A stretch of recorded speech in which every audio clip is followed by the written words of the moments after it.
नमस्कार, स्वागत है आपका तिवारी एकेडमी में। कैसे हैं आप? मुझे उम्मीद है स्वस्थ होंगे, मस्त होंगे, बेहतरीन होंगे और खूब सारे मज़े कर रहे होंगे।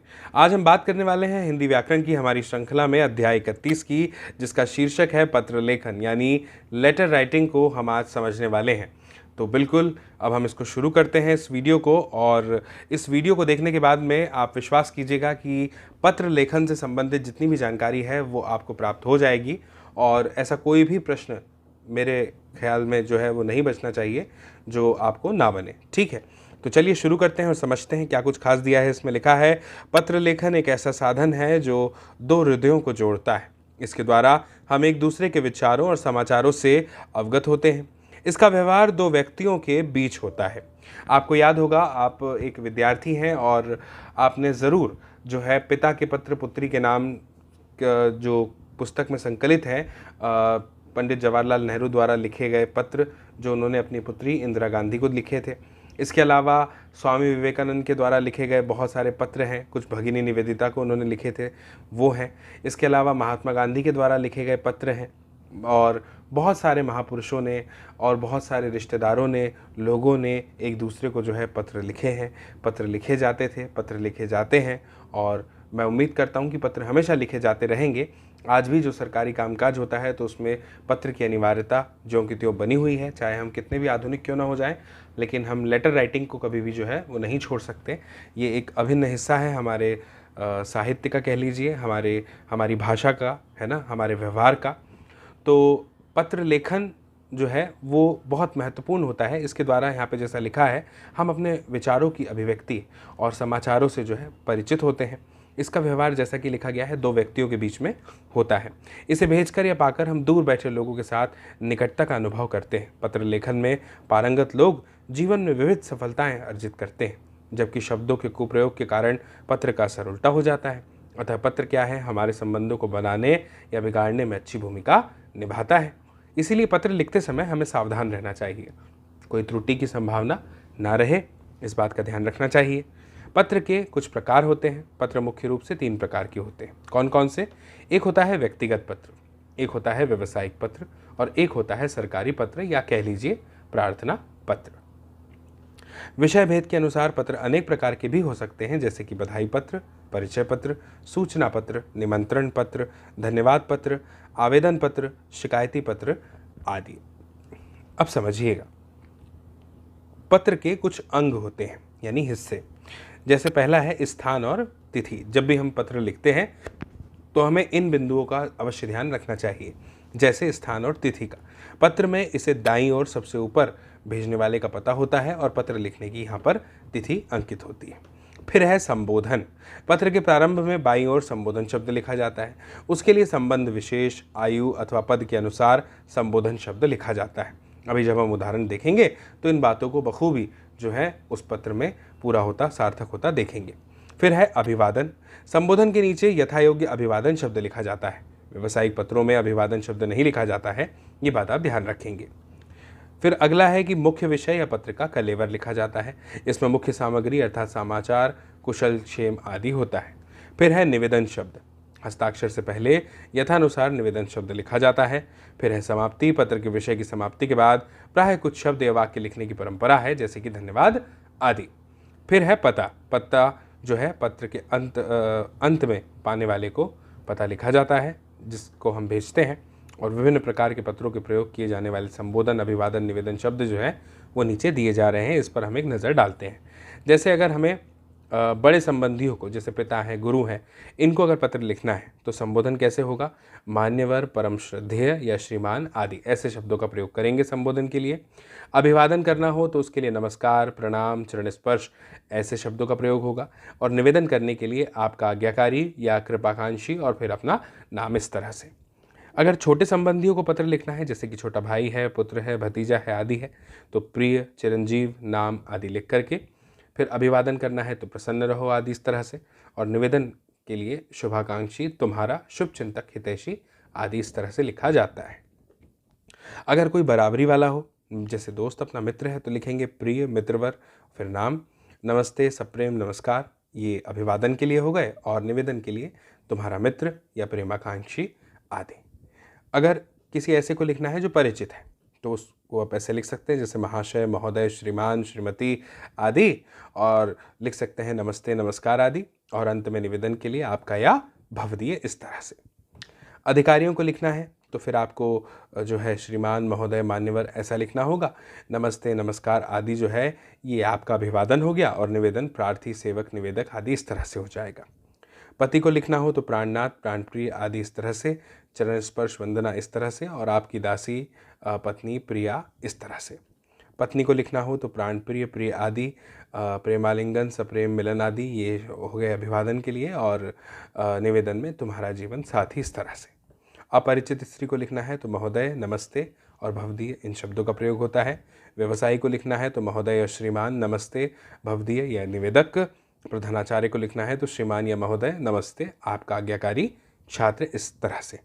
अब देखिए यहाँ पे क्या लिखा है, कुछ ध्यान देने वाली बातें हैं, उसको भी देख लेते हैं, थोड़ा ध्यान से समझ लेते हैं। लिखा है जैसे कि पत्र जिसको लिखना है उससे संबंध और पद के अनुसार शिष्टाचार शब्दों का प्रयोग होना ही चाहिए, है ना। आप किसी बड़े व्यक्ति को पत्र लिख रहे हैं तो आप ऐसा नहीं कह सकते कि और बेटा सब ठीक तो है बेटा, इस तरह से नहीं लिखेंगे, है ना।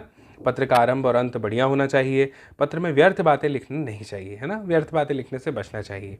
इसके बाद में सरकारी पत्रों में अधिकारियों के नाम न लिखकर पद से उन्हें संबोधित करना चाहिए, और सरकारी पत्रों के आरंभ में पत्र का विषय अवश्य लिखना चाहिए।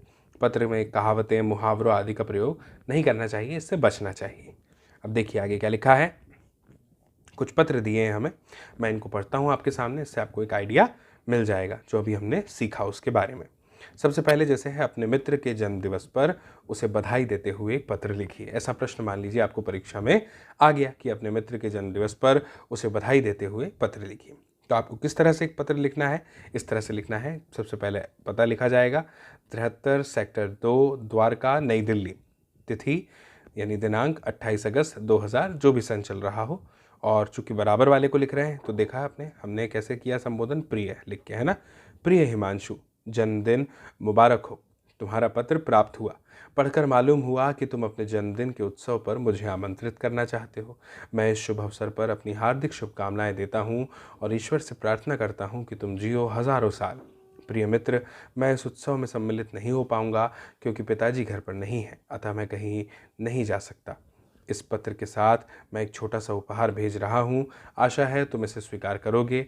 मेरी बधाई एक बार फिर स्वीकार करो। अपने माताजी और पिताजी को मेरी तरफ से प्रणाम कहना। हार्दिक शुभकामनाओं सहित, तुम्हारा मित्र दीपक। इस तरह से पत्र लिख सकते हैं आप अपने मित्र के जन्मदिन पर। अब अगला है, अपने छोटे भाई को प्रातः भ्रमण के लाभ बताते हुए एक पत्र लिखिए। तो कैसे लिखेंगे, 108 ब्लॉक F, विकासपुरी, नई दिल्ली, 3 जनवरी 2000, जो भी सन हो, है ना, ये अपना पता। और उस पर लिखेंगे प्रिय अनुज, शुभाशीर्वाद। आज तुम्हारा मित्र रोहित आया था, उससे पता चला कि आजकल तुम बहुत आलस करने लगे हो। तुम सुबह बहुत देर से उठते हो, यह ठीक बात नहीं है। इससे तुम्हारे स्वास्थ्य एवं पढ़ाई दोनों पर असर पड़ सकता है। विद्यार्थी जीवन ही पूरी जिंदगी की आधारशिला होती है।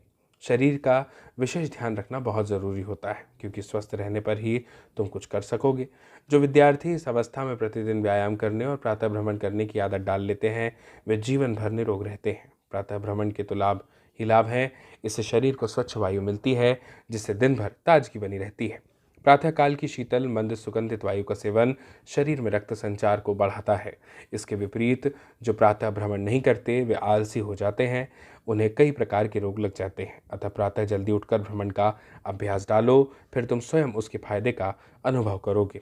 आशा है तुम मेरी सलाह मानोगे और प्रातः घूमने जाया करोगे। शेष मिलने पर, तुम्हारा शुभाकांक्षी रमन। ये एक और उदाहरण था। इसके बाद मान लीजिए प्रश्न आ गया कि अपने भाई के विवाह पर मित्र को आमंत्रित करने के लिए एक निमंत्रण पत्र लिखिए। तो ये आप कैसे लिखेंगे, जो भी पता है, जैसे 107 डी संजय इनक्लव, उत्तम नगर, नई दिल्ली, 25 मई 2000, जो भी सन है वो। फिर लिखेंगे प्रिय प्रवीण, नमस्ते। आपको ये जानकर अति प्रसन्नता होगी कि मेरे बड़े भाई का शुभ विवाह 3 फरवरी सन 2000, मान लीजिए जो भी सन है, शुक्रवार को होना निश्चित हुआ है। बारात साकेत जाएगी। मैंने दूसरे मित्रों को निमंत्रण पत्र भेज दिए हैं, क्योंकि ऐसे शुभ अवसर की शोभा तो आप जैसे मित्रों से ही बढ़ती है। अतः आप कृपा करके इस निमंत्रण पत्र को स्वीकार करें तथा परिवार सहित 1-2 दिन पहले आकर विवाह समारोह की शोभा बढ़ाएं। दर्शनाभिलाषी रोहित। इसके बाद है, पोस्ट मास्टर को एक पत्र लिखिए जिसमें डाकिए के विरुद्ध शिकायत की गई हो। अब ये प्रश्न आपको आ सकता है, तो थोड़ा ध्यान दीजिए कि इसे किस तरह से लिखा जा रहा है। ये अलग अलग उदाहरण इसीलिए दिए जा रहे हैं ताकि आपके भीतर एक समझ विकसित हो जाए कि आपको पत्र कैसे लिखना चाहिए। सेवा में मुख्य डाकपाल महोदय, गोलडाक खाना, रामनगर। विषय डाकिए के विरुद्ध शिकायती पत्र।